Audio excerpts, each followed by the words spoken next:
Hello and welcome everybody to the Daily Post News Update. My name is Wei Ting, and if you're listening to me, that is because we are giving John Pollock the afternoon off. He will be joining me again tonight for Rewind to Dynamite, but in his place, what more can we ask for? For somebody to fill in the very important chair of John Pollock's than the man himself, Andrew Thompson, the youngest in charge. How you doing, Andrew? What's going on, Wei Ting? It's always a pleasure to be here with you, my man. Filling in for that guy, John Pollock. I appreciate the invite on, and I'm always excited to come on here and talk some news with you guys. Yeah, we're here to just kind of break down some of the day's stories and get you guys caught up. Of course, this is always a good time to remind people, if you're not subscribed to the YouTube channel, subscribe to the Post Wrestling YouTube channel and subscribe while you're at it to Andrew Thompson interviews right here on YouTube. So without a further ado, Andrew, what's in today's news? So we're gonna start off with some ratings talks, and I think this comes from Brandon Thurston of WrestleNomics, and you can also catch that podcast Sunday nights, every Sunday night. There he goes. He's working it in. You see that plug? You see that? That is the art. Yes. See that plug? There you go. There you go. But Brandon noted that the November 15th Raw was watched by 1,854,000 viewers, and they did a 0.42 in the 18 to 49 demo. And then also the Tribute to the Troop show that aired on Sunday was watched by 2 million viewers, and they did a 0.51 in the 18 to 49. It seems like the Raw number is like really stuck. It just in the 1 million. Like we've sort of seen like just sort of the general decline.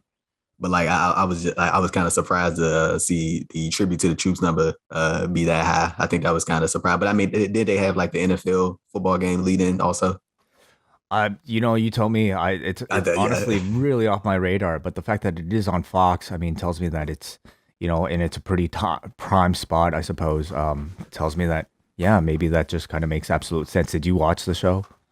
Nah, I didn't catch it. I only saw the highlights on social media. I know this was taped a while back, and I know Roman and Shinsuke headlined, and I with these Tribute to the Truth shows. I think the thing is like it doesn't feel the same as when they usually do it like on a base, and you have the troops surrounding the show and all that stuff. I think that just adds more to the aesthetic of the Tribute to the Truth show. But like, yeah, I don't think it was like any major interest. But I think it's very interesting that this number did that high number, because I mean, in the past Tribute to the Truth shows, of course they weren't on Fox; they were still on USA back then. But like those numbers would sort of hit around the 1.5 mark, or sort of in that ballpark. But this one, I think because they had the NFL football game lead in, that they had a big number. But either way, it's still it's still considered a win for a Sunday show. Yeah, absolutely. And as far as WWE Raw goes, I mean, it's still at that's 1,584,000 viewers total. Still pretty much like doing the best that it is outside of football competition. So at least in the cable ratings, really just kind of losing out. Excuse me. To NFL regular season games, as well as all the pre-game shows and all that. Still holding on, I suppose. Well, the way I was gonna ask you, does it feel like with Monday Night Raw, like not because I know you and John, y'all take like great pride in like what you do, but like sometimes does it feel like a chore to have to watch Raw sometimes? I guess like because the show it's like so. Of course, yeah, it does. Like yes, I don't know what it is. Like even myself, like when I'm covering the news for Raw, like I lie to you not. There's at least one time every week where I doze off for like a good 15 minutes. And it's like I try to fight to sleep, but like it's like sometimes it's just nothing happening during the show that's like keeps me up. And it's like, might as well get like a little 15-minute nap in right here. Well, I don't know if you watch live or not. Do you watch live, or do you watch with the buffer? Yeah, I watch live. Like, because I watch with the PVR. Like, John and I have it down to a science now where we like start at a certain time and then we just blast through all the commercials. Sometimes I'll watch live, and yeah, like I'll have to like kind of keep my interest through other things, like doing squats or like playing on my phone through the commercials, just to kind of stay awake. But I will say, like, when you're taking notes, it forces you to kind of like pay closer attention. Yeah. So I like if I'm really tired, yeah, I'm in danger of falling asleep. But for the most part, like I can stay pretty active. at this point it definitely does feel more like work than something I do out of pleasure. Like there is the occasional thing where something happens and I can't wait to talk about it, good or bad. Mm-hmm. But for the most part, I wouldn't be watching it all 3 hours if I was doing this for work. No, would you? Nah, because you know it was funny. Somebody had asked me that I think 2 weeks ago. They was just like they said they listened to about 3 or 4 different wrestling podcasts, and it seems like the majority or mostly everybody is just at the consensus of Raw is just like it seems more like a chore to watch than anything. And I told it I was like I don't think I would be watching it if I didn't if I wasn't covering it. It's a little more so like I think the one thing that's sort of keeping me interested is I'm very curious to see how they handle Bianca Belair's character going forward, because usually when somebody is coming off a big title loss, they sort of do this thing where they sort of just drift away for a little bit, and they sort of got her sliding in this mid card program with Dewdrop, which I think is I mean personally I think it's a good thing that she's just not off TV. I think that at least they doing something with her, so that's a get some points for that. And I think the one thing that's also interesting is that we're sort of it appears like we're literally watching Kevin Owens' last stretch in WWE. That's what it feels like.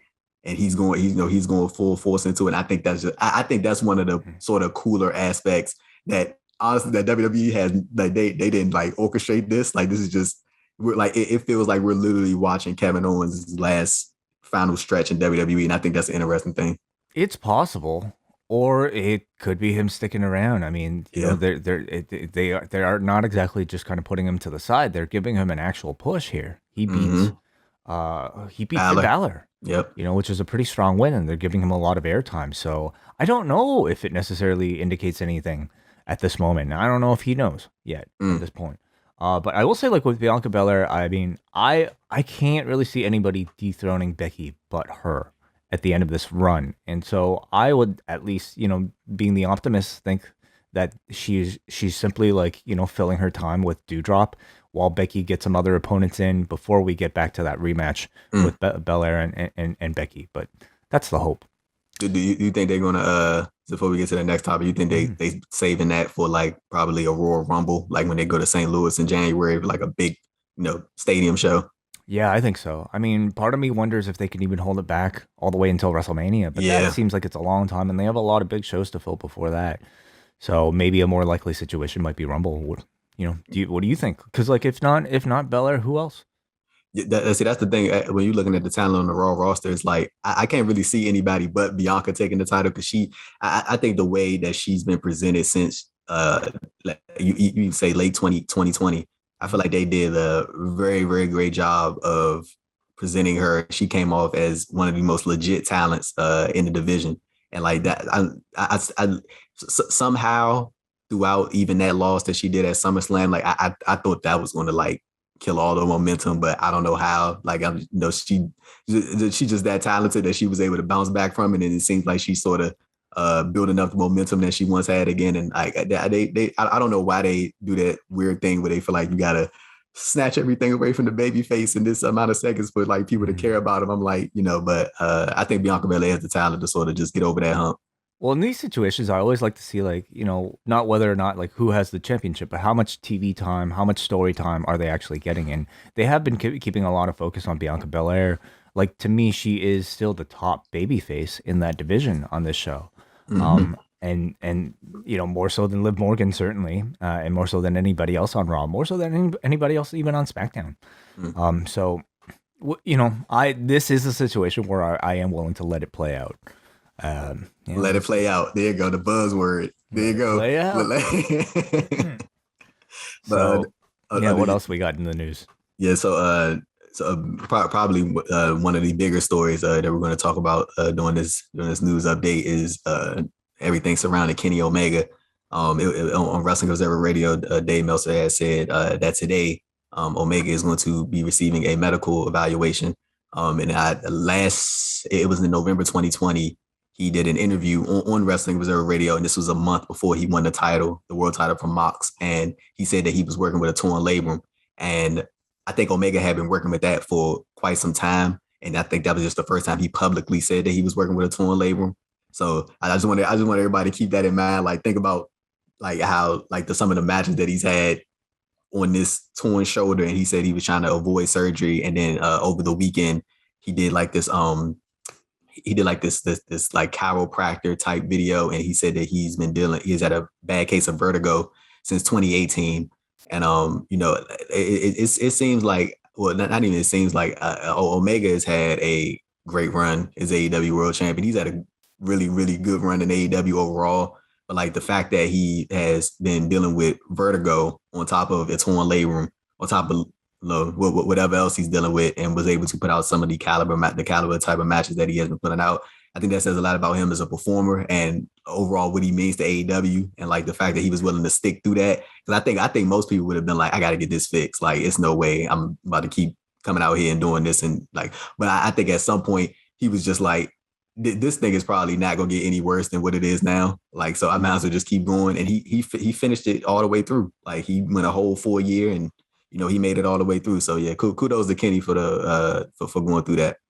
I mean, it says something about the dedication he has to storytelling. It makes you wonder, if not for this Hangman Page storyline, would he have felt the need to stay wrestling injured as long as he has? I mean, obviously, keeping the company afloat through a pandemic. Let's remember that he is a pandemic champion, with great matches and being able to work with various other companies.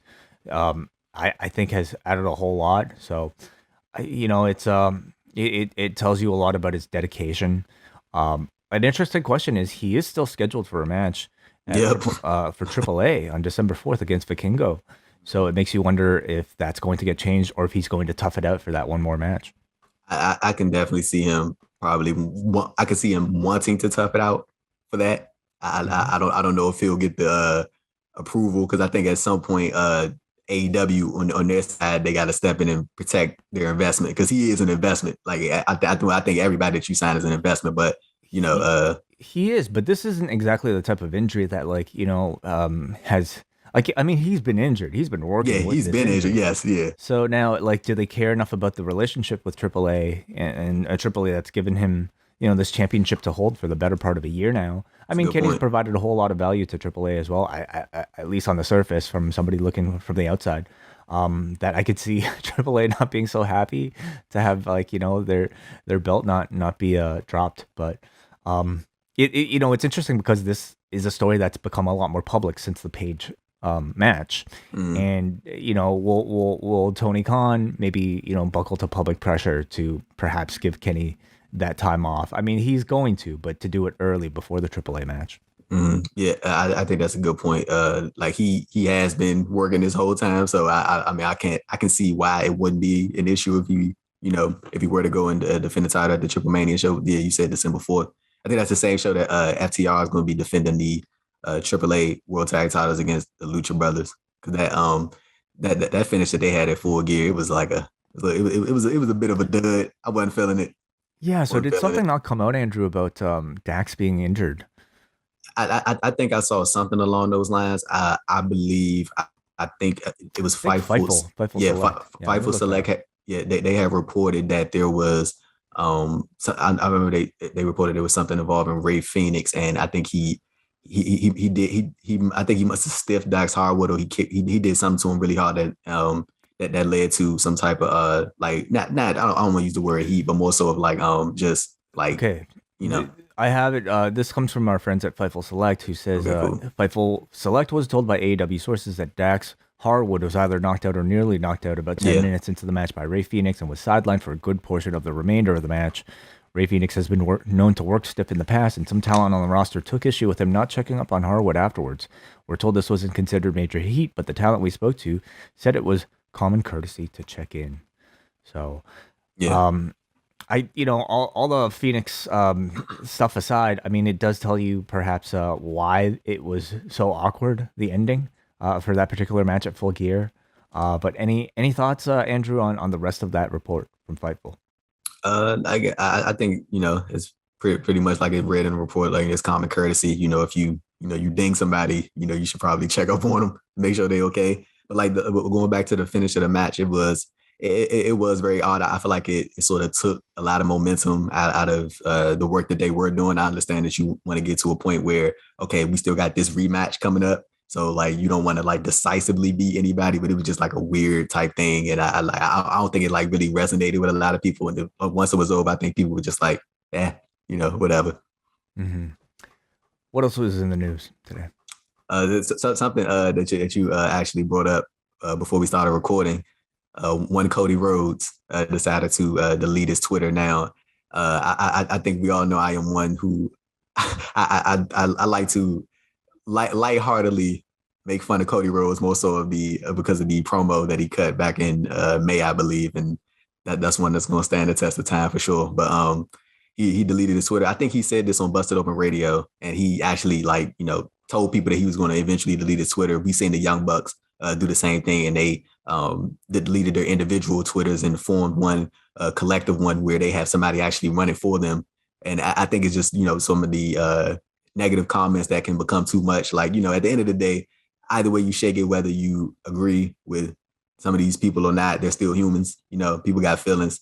Like it's no way some people don't scroll down their timelines and see all that negative stuff and it affects them. Like I know one of the common things a lot of people say is, well, why don't you pay attention to the positive comments? I mean, the positive comments do help, but it's you can just not even being from a celebrity standpoint, just a person in general. The negative comments are the ones that sort of catch your eye. Like why would somebody say that to me? So I definitely get why he would sort of take a hiatus from social media, especially considering all the attention that is on him right now, and that has been on him for quite some time.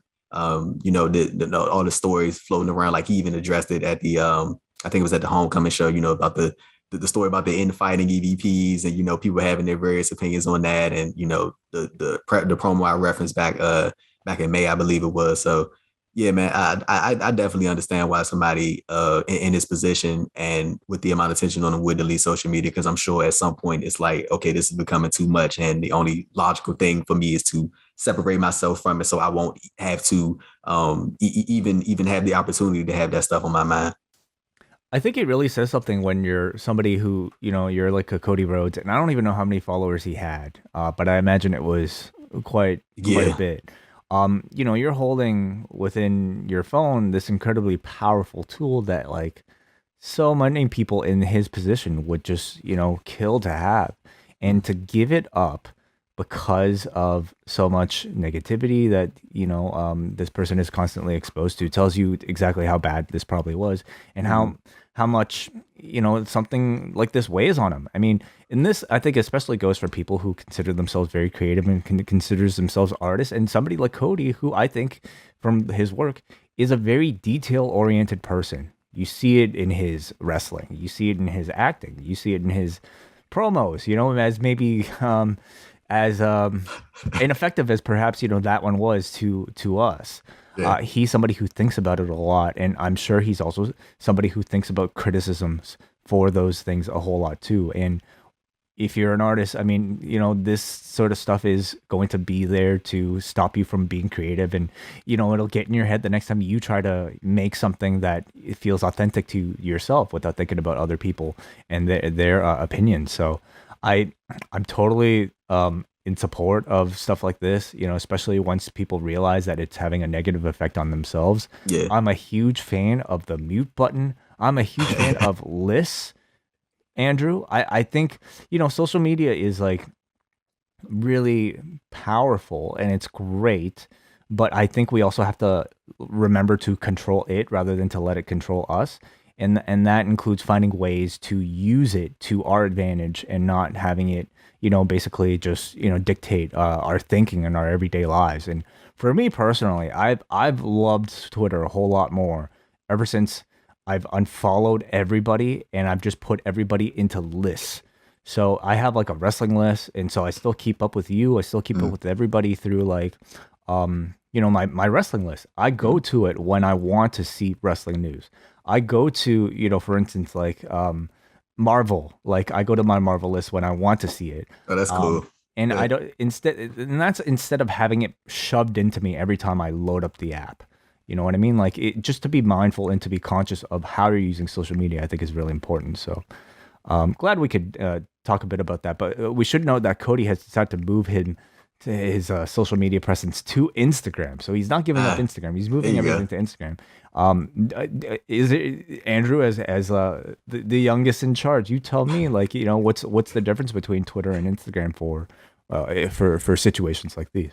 Uh, I think just more so Twitter is more far more interactive. I think people like they're yeah. I think it's just that simple. They're just much more interactive on Twitter than they are on Instagram. I think Instagram is just you see comments and stuff like that, but I think people more so just get on there just to post their pictures, maybe promote their stuff and things of that. So at least that's how I use it. And with Twitter, it's much more of a free range to add somebody and do this stuff. Like I think with Instagram comments, you can, I mean, you can do the same thing on Twitter as far as like turning your comments off, but like I don't think anybody on Instagram is like scrolling through every comment, and on Twitter is like just right in your face. But I don't know what it is about Twitter, but it seems like more of a just more of an active medium to communicate with people that's in Cody's position. But yeah, I mean, like you said, I think you made a good point. I think anybody, if you feel like social media is becoming too much for you, should probably step away, because you shouldn't let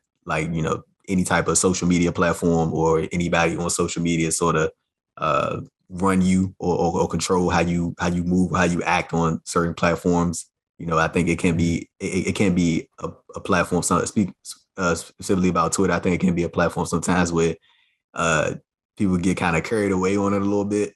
Because it's you got so many. It's very easy to get attention on there. Hmm. So I think it can be a way for people to sort of get wrapped up in it too much. And I think it's very important to sort of just ease up on it a little bit and not let Twitter become sort of your personality in a way, if that makes sense. And just, Yeah. think is I think it's like I think it's just very easy to get wrapped up in it and sort of lose but I mean at the same time, on the other side of that, it's people on social media just having fun. I'm not talking about specifically going at people and making fun of people and all that stuff, but it's people who just use it just to get the jokes off, and that's cool too. But going back to Cody, like I think it was more coming out of Full Gear, there was like a lot of people saying, the reason the match with himself, Andrade Pack and Malachi Black, wasn't as entertaining as it people may have thought it could have been, was because he was involved in a match of people. They act like collateral boos because they were booing him. So it kind of like stunk the match up a little bit. It's his character continues to be one of much debate, and I I really do wonder how. Like, I mean, he's clearly very aware of it. He's playing into it, but to what extent is something that to me is still unknown. Because I think ultimately, I do believe that he wants to stay a babyface. Yeah, he does. Like I mean, I don't get. I think we all clearly see the value in a Cody Rhodes heel turn. I see that. Like I think that if he were to turn heel and sort of go against his initial what was the rule he set in place that he couldn't challenge for the world title, Yeah. instant heel, probably shot to the top of the card. Honestly, if I'm being honest, and but I also think like, okay, so if Cody does that, then where does that sort of slot MJF? I think they want MJF on that side to be their top heel. So if Cody comes in and does that, Cody's literally he's stepping over MJF immediately. So I mean, maybe that's behind his thinking, but I also think it's just exactly what you said. He's just very steadfast on being a baby face, and that's it, plain cut and dry. There will be a time, like I think if we have to draw an analogy between anybody on that AEW roster and John Cena, it will be Cody. Yeah, And for Cena, I suppose like the time probably has passed by this point of getting like a full on heel Cena. But I don't think Cody's near that level yet. So no. anyway, he's a very interesting figure that we continue to talk about, even if he's not on Twitter. For sure. And so the next stuff that we got coming up, this is a show that aired last night as we're recording this, NXT 2.0. Before we get into sort of like what's coming up next week, like what are your sort of like overall thoughts about NXT 2.0? It seems like a very I think it's to say the least, is completely different from the NXT that most of us are used to. The brand is like completely rehauled. It's a full blown developmental now. Very very character based, and sort of the talents that were a part of the old guard of NXT, they really seem sort of out of place and the ones who are featured on TV, like a Pete Dunne and a Tommaso Ciampa, they're still they don't feel as out of place, but they still feel kind of like just within the mix of the overall It vibe feels of the like they're brand. part of a transition and Yes. they might be on their way out. Yeah.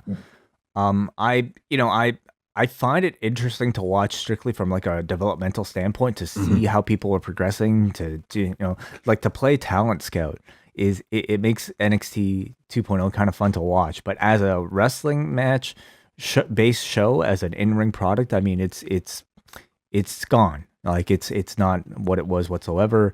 The amount of ridiculous gimmicks that every single person has, it almost feels like we're back in the 80s. Yes. But it tells you a whole lot of maybe what WWE demands right now of its characters, of its roster.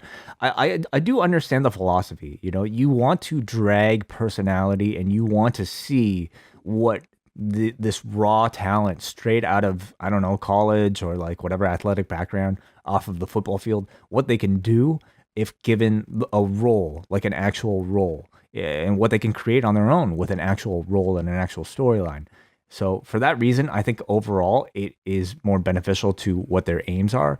But for the average person watching it, I mean, it's so far off from I think what the average wrestling fan wants in 2021. Yeah, no, it definitely is. I think NXT has sort of lost that really core audience that they had. Like, and the thing is, I will never understand why they decided to go full blown with this just reboot, because the takeover stuff, like that. I mean, of course, they hadn't run like an arena takeover in a long time, but even looking at just the past stuff, like, dude, those takeover events, like 2018, that was like some of the most anticipated shows, and they were most of the time they always delivered. It was always like a really fun show. They always probably at least one or two matches on that show you couldn't miss. And at the same time, they were selling out these buildings. So you're looking at it from a business perspective, like you just gave up a live gate, like people selling out 20 seat thousand arenas. Like, I'm trying to figure, like, why would you want to give that up? Are they touring much though? Like what they are they No. planning on touring much with an NXT product? I mean that's not the case. The other thing was, Yeah. I mean the WWE Network, like NXT I think was very much created and the super indie idea was very much created to fill content for the network and they're not in the network business anymore. Mm. They make the same thing regardless. And trying to put that same product onto TV, um, like I wouldn't say it was entirely. I mean, it was unsuccessful in its goal of trying to stop AEW from Yeah. becoming a thing.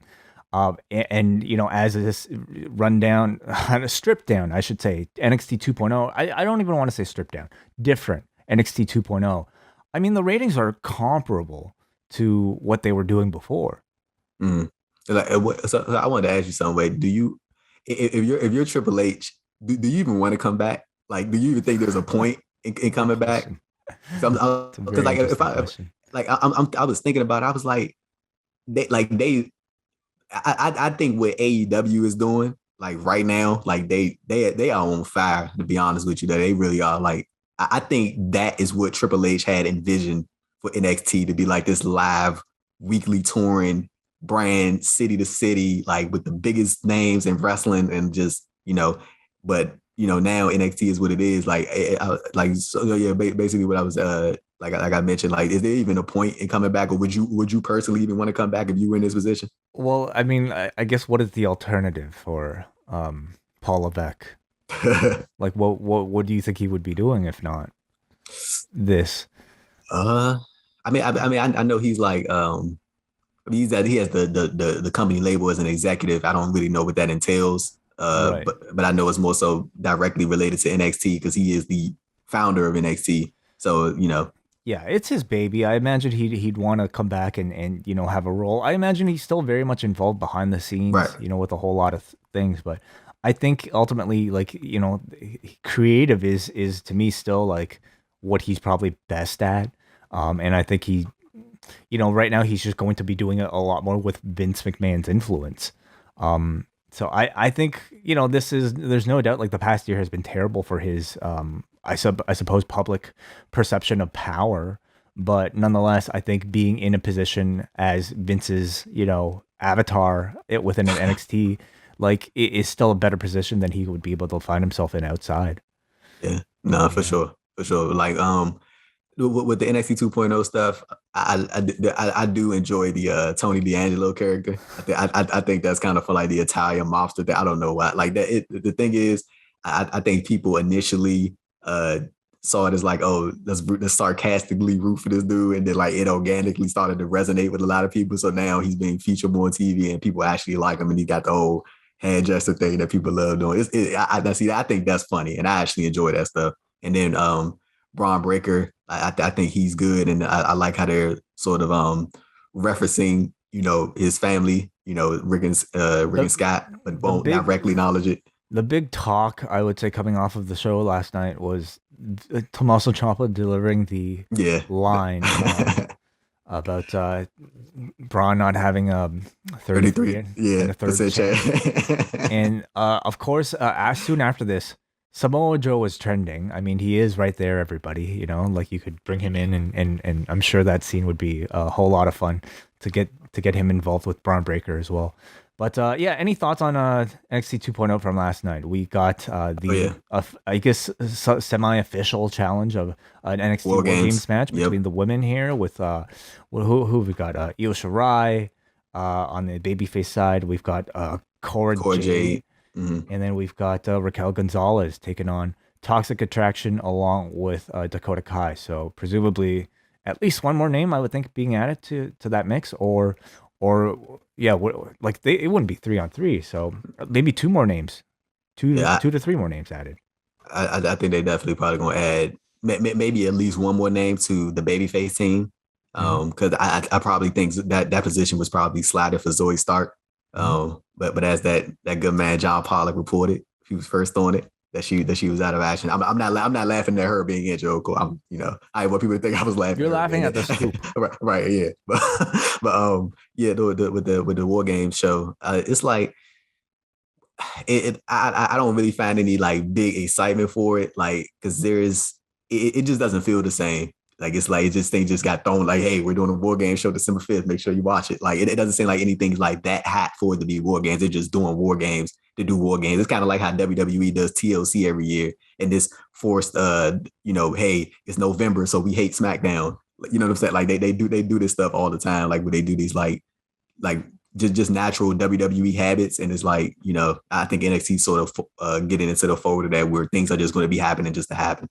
Yeah, I mean, these sort of big stipulation matches are always best when you have a storyline that demands it. And in the case, the bigger issue is you just don't really have hot characters. Toxic Attraction, they gave them a lot of steam coming off of Halloween Havoc, but they're brand new. They're not exactly integrated to the audience. And I don't think it's also... That ladder match was very difficult, yes. But I think a War Games match will be like that much more difficult for like a group of inexperienced people. Somehow Cora Jade is in a War Games match. That's insane to me. They're really throwing these talents into the fire. And it really is just like, will they sink or swim? I suppose we shall see, but I don't think you're exciting many people about the quality of the match with such inexperienced talent.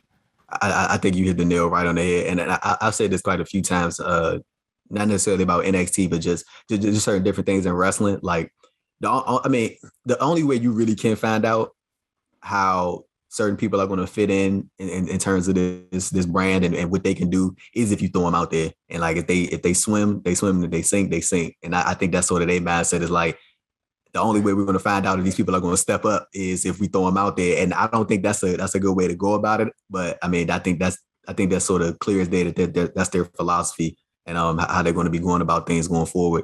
And it did work with a talent like Carmelo Hayes, coming off the independent scene, formerly known as Christian Casanova. Like he's really stepped in there, man. And he's like really found a nice spot for himself in NXT. And I think that's cool to see. And he's going to be defending the title next week in a 3-way against Gargano and Pete Dunne. Pete Dunne, I think to mention, he signed a 3-year deal with WWE, and Gargano's contract is up next month. So I think that's also an interesting thing, that's going to play into sort of the next 4 weeks of NXT. Along with Kyle O'Reilly, of course. Yes. Yeah. Von Wagner, who appeared on SmackDown. What was that?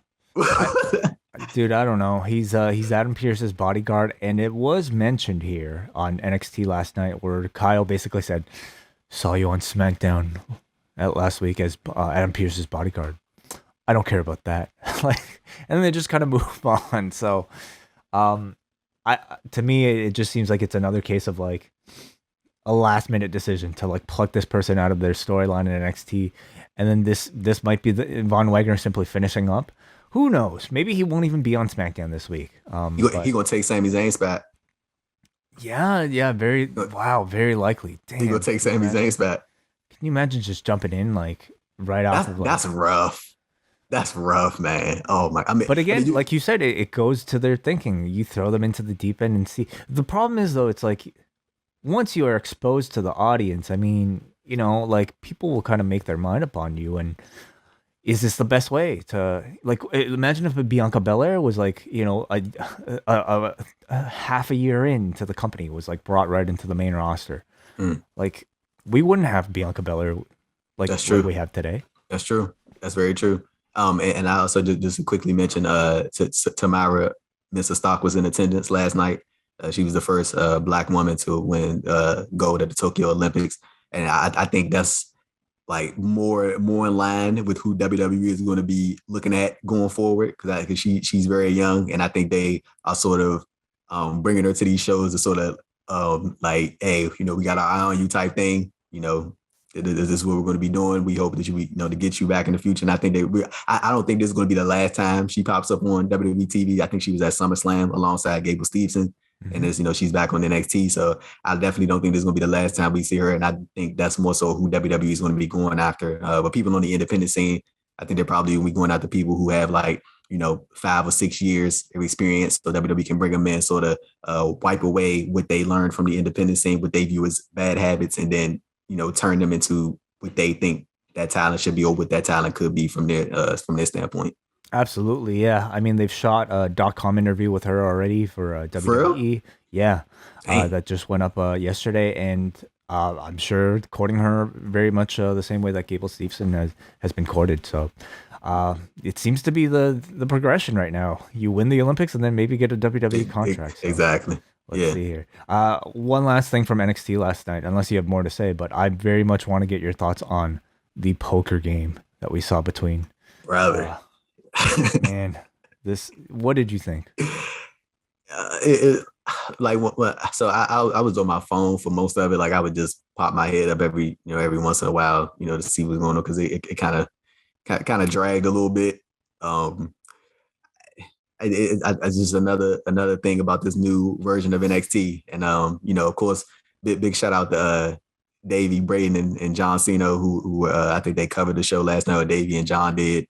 So yeah, I can only imagine, just their overall thoughts about this transition in NXT. Let me just say it's a lot like Raw, I think now, NXT, where it's like sitting down and watching it might not be like the most enjoyable show, but you're coming out of it with a lot to talk about. Yes. Like, there's always shit to talk about. I like, and it's like just simply doing these like weekly updates with John. Like there's always a ton to talk about.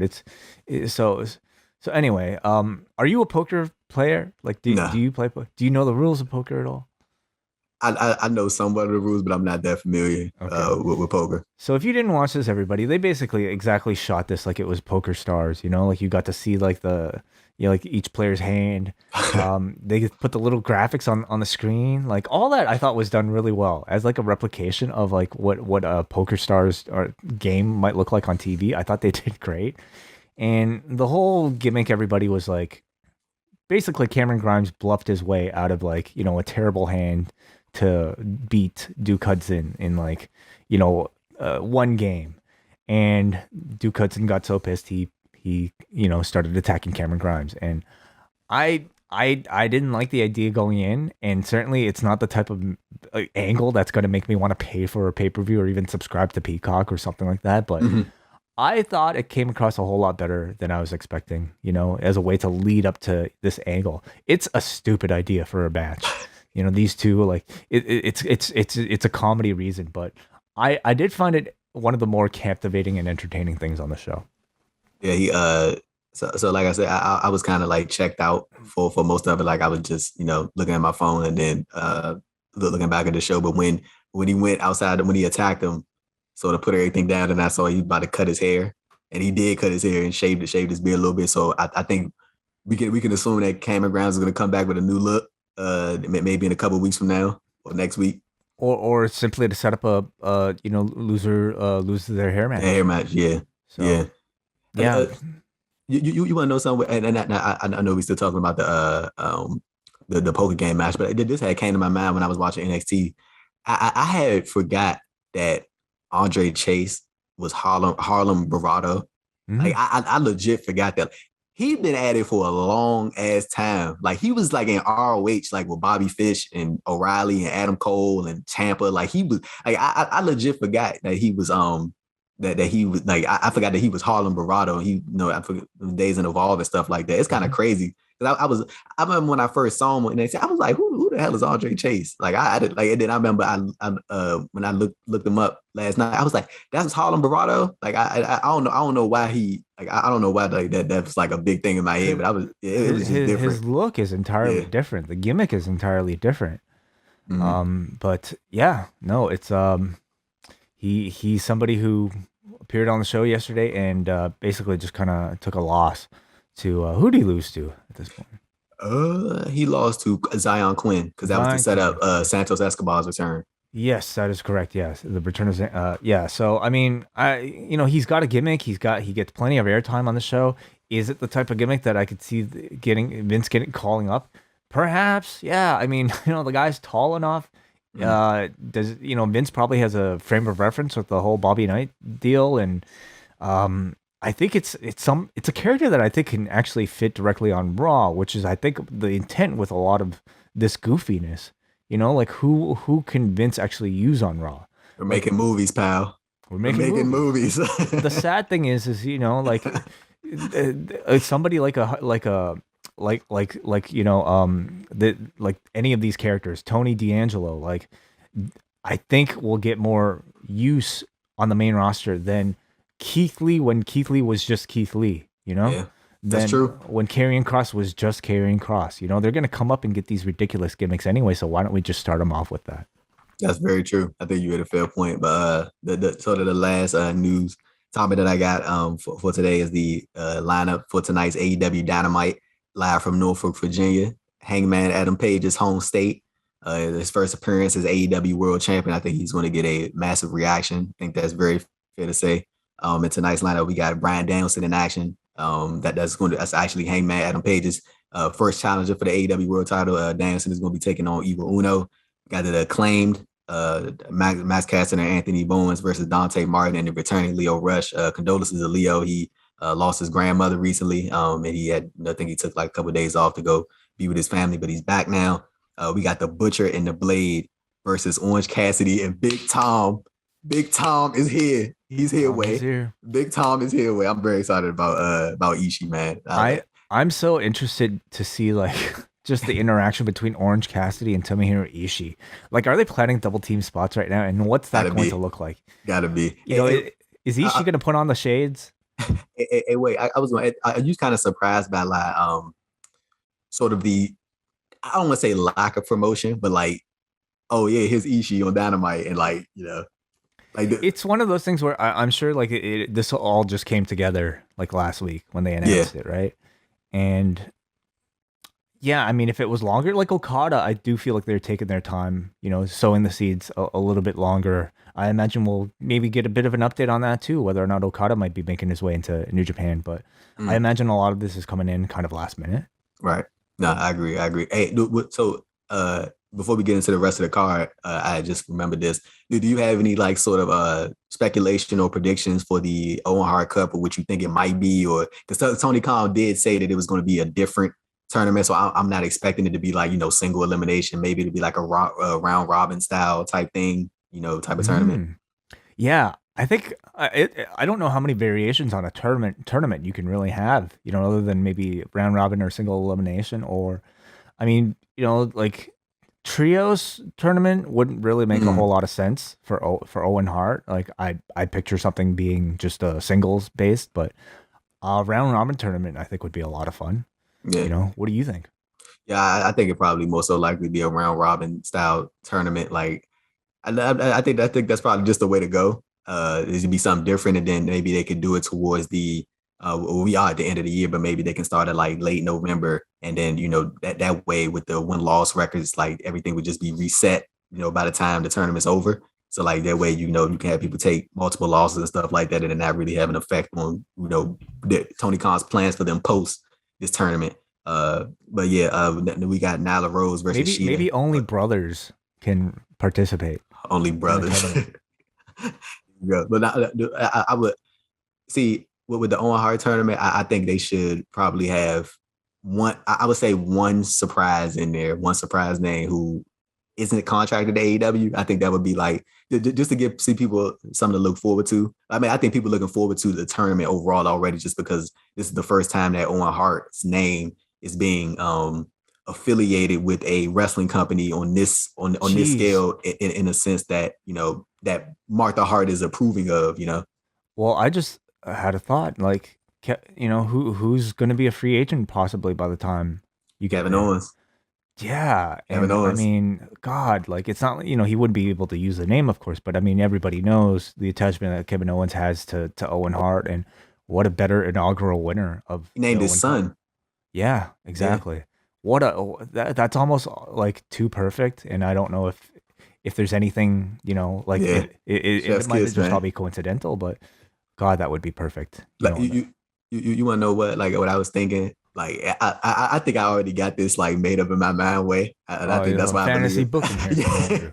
like so I think that like I think you made a really great point about Kevin Owens being probably a surprise entrant into the Well, we don't know anything yeah yet. This is all yeah speculation. it's We all don't even spec know if he's leaving the yeah company. Yeah. exactly all speculation, but like I think it would be a cool idea. I'm gonna just say that, but I had sort of like had it in my head that um this involving Kenny Omega, this story isn't complete until he gets the boot out of the elite. And I think I just made it up in my mind that it's going to be Adam Cole who's going to be the one that's like we got to get him to go, and not necessarily because they don't want another fourth person in the group, but that full spot is reserved for somebody else.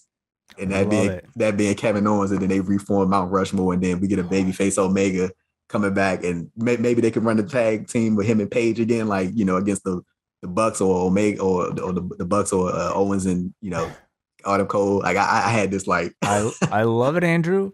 Um, if you're Adam Cole, like you could be reforming every single one of your factions that that's you've ever had in your career in the next exactly month. exactly So how do you play exactly with that? Like that's you're in the possibility where Kyle O'Reilly or Bobby Fish might be entering the company as well. hey, wait, I was going to ask you, did it feel like they sort of planted like the small seed for Red Dragon, like a reunion? Because it seemed like the Bucks sort of they brushed Bobby Fish off a little bit, like they sort of Hmm. and then Adam Cole left him in the ring to get jumped by Jurassic Express and Christian. So I feel like they're doing like a really slow burn to Bobby Fish, sort of realizing like y'all kind of leaving me in the background. I'm not feeling that, so I got somebody who gonna have my back. and Possibly, yeah, yeah, yeah. I don't know how much they're thinking ahead, with right, with all the contracts that are out there, exactly, but exactly. certainly if you're gonna have Bobby Fish and Carl O'Reilly in the same company, that would be an ideal way to pick things back up. Mm. Yeah, it's very possible. Yeah, What else we got on Dynamite? yeah. So we got Nyla Rose and Sheeta in the quarterfinals of the TBS Championship tournament. You know what? I'm thinking this tournament is like actually really progressing really well. Like the matches aren't like short. Like everybody's getting like 8 to 10 minutes, maybe 10 to 15 minutes. I think that's a really solid thing, really good thing. People getting to go out a chance out there and just wrestle. You know what I'm saying? The tournament it doesn't feel rushed. Like it's like slowly progressing, and of course there's the finals are taking place on January 5th, so they got time. Like you don't have to do everything right now. And I'm pretty sure as you've seen and as you and John talked about, like they've been really bigging up the Ruby Soho and Chris Statlander match and not treating it as like, oh yeah, there's just some match just happening. Like they're doing vignettes that's airing on Dynamite and Rampage. They pushing out on social media. I think that's a really cool thing because you're making people care about it and you're treating it as a big deal opposed to, oh, these two are just meeting up in the quarterfinals. And even the same thing with Jay Cargill and Rare Velvet, like knowing their history, like the thing rose to the top when they had this sort of friction, like they didn't, see eye to eye on something. So I think the way that they're building the quarterfinal feuds is really cool. I think that they're doing a really good job so far. I agree. I agree. I think in this tournament, you're starting to see a whole lot of these, personalities in the women's division really kind of um, standing out even more so. Like, I feel like Britt Baker is undoubtedly like the superstar in the company right now, and beneath her, maybe a Thunder Rosa, Yeah. but then you also have like just kind of like a big sea of people in the upper mid card of that women's division that are just like waiting to break out with like the Mm, right storyline, with the right match to really kind of like become a main eventer in the company. And that includes people like a Jade Cargill, that includes a Ruby Soho, and maybe even Thunder Rosa, I suppose, like if she's not fully there just yet. But hopefully the end of this tournament comes with great matches. I think yeah. it's the pressure is on. Like there's a big microscope, I would say, on AEW's usage of the women's division right now. And if they are going to give the women that time, that pressure is on them to deliver in a Yeah. big way, and with show stealing matches. So I'm hoping towards the latter half of this tournament we get some of those big matches that we'll be talking about. Yeah. For just a prediction, I think we're either going to get either Ruby or Jade Cargill. I think will be the TBS champion. Thunder Rosa. I think Thunder Rosa is going to be the one to take the title off Britt, because especially because that match that they had at what show was that? I cannot remember the name of that show. Thunder Rosa and Britt Baker, Yeah, the the match that hardcore they match. had. Yeah, yeah. No, I was talking about I was trying to remember the name of the show. Like, I know it was like a theme type show. I can't remember, Yeah, I don't but remember right now. yeah, they are forever linked because of that. Like that was legit one of the best matches of the year. Like, they beat the hell out of each other. So I think they're going to try to run that back. I could say I'd probably guess like Revolution. I can definitely see them because that's close enough to a full year where Britt has been champion. So it'd be nice to show the transition to Thunder Rosa. But yeah, man, and next up, for I think sort of the main event of the show, or one of the headlining matches of the show is Jay Lethal making his ROH debut. I mean, I said ROH, the AEW in-ring debut, and challenging Sammy Guevara for the TNT title. Um, with with the Jay Lethal thing, there's a lot of controversy surrounding his name, more so directly coming from the speaking out movement last year, and also the Kelly Klein stuff.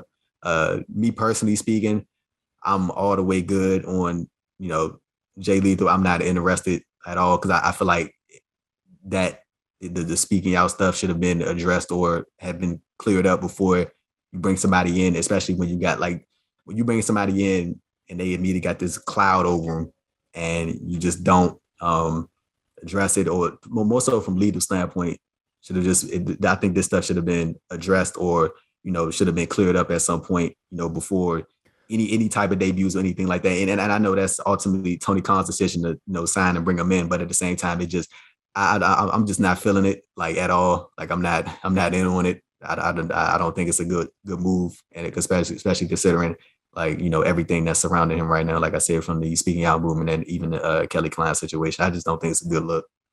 It'll certainly be interesting to see on social media today how much Yeah, there is going to be. Like the more of a microscope you put on somebody like a Jay Lethal, I think the more this stuff might come out, and eventually at some point, I feel like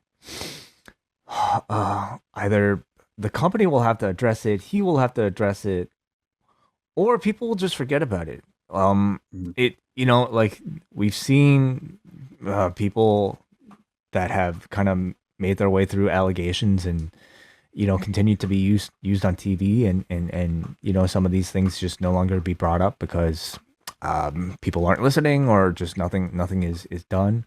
Uh, I I mean I found it a pretty curious hire myself. Yeah, Not just with all the controversy, but just simply in terms of buzz.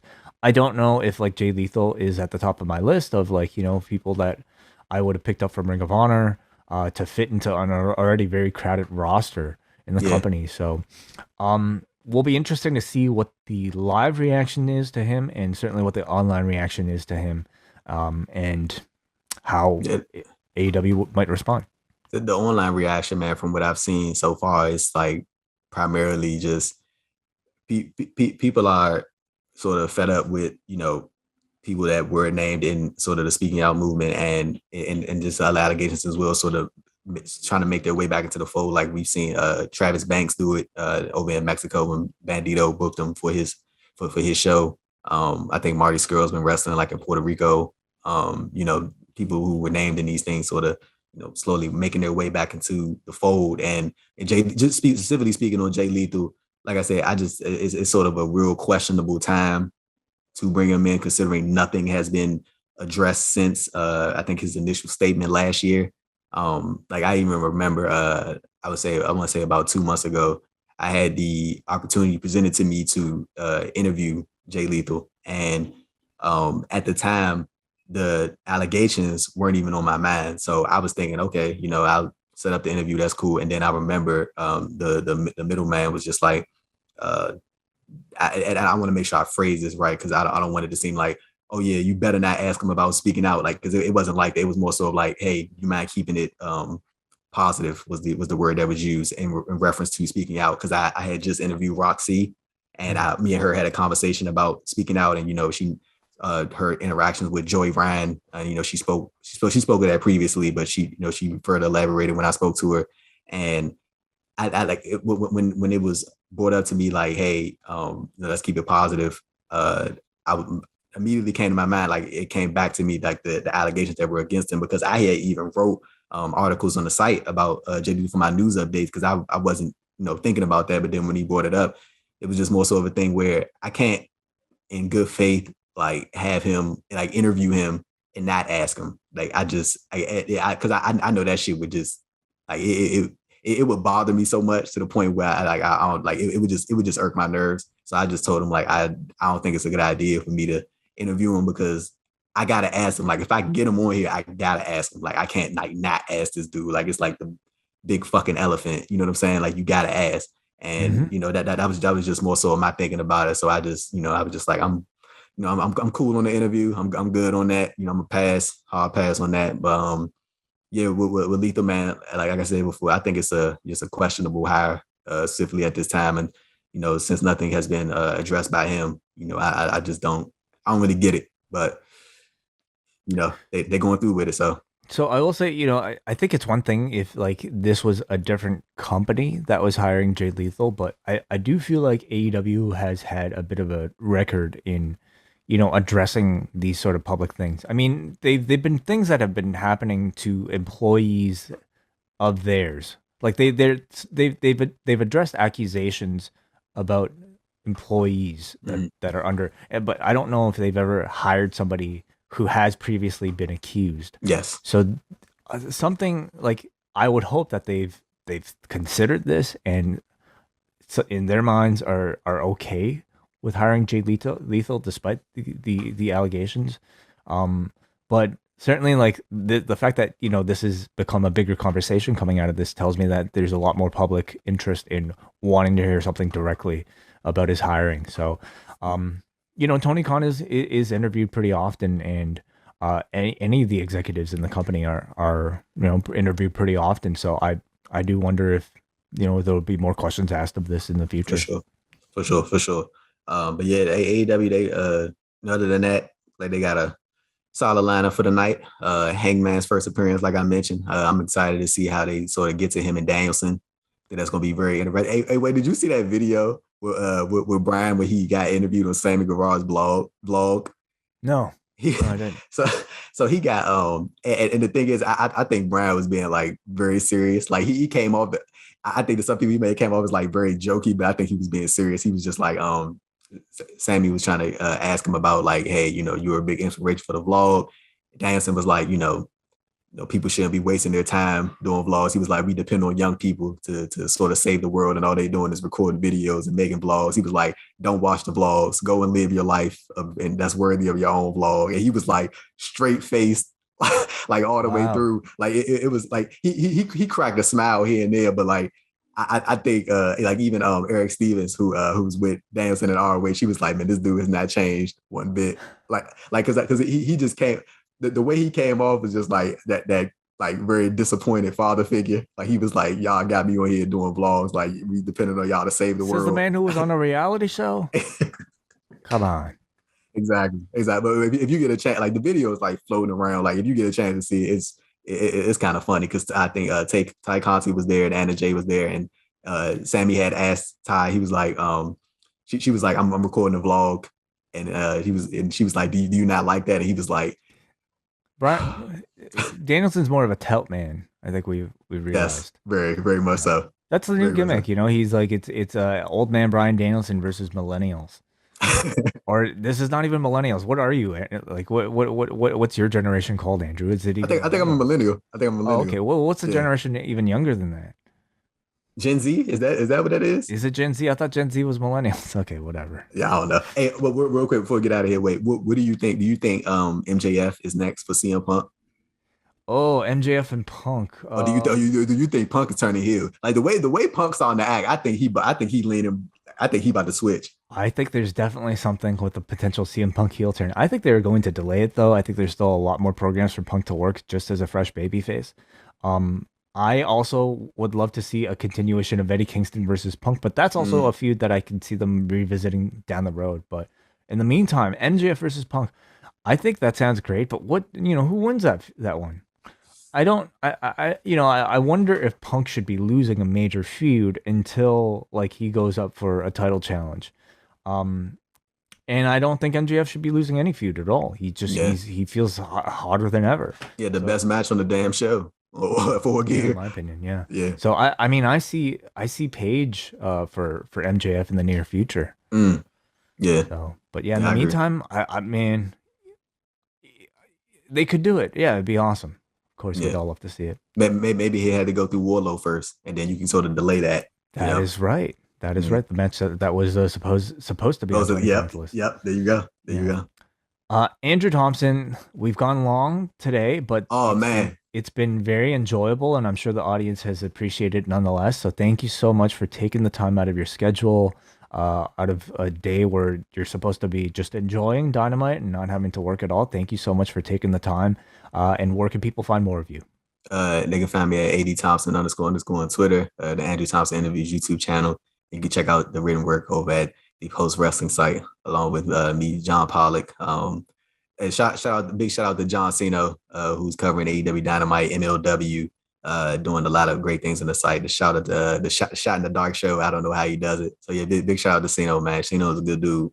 Shot in the Dark is up on the site right now, and also on the Up Hey, Next feed. Are you taking part in the Survivor Series draft?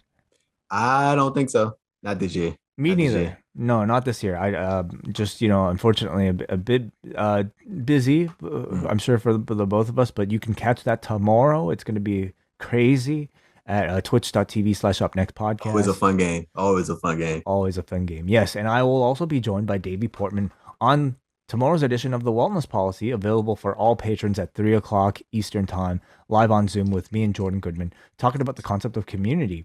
And then, yeah, back tonight for Rwanda Dynamite. Man, it's a lot of things to plug, Andrew. A lot. Back A tonight lot. for Rwanda Dynamite with John Pollock. So catch you guys all then. Take care.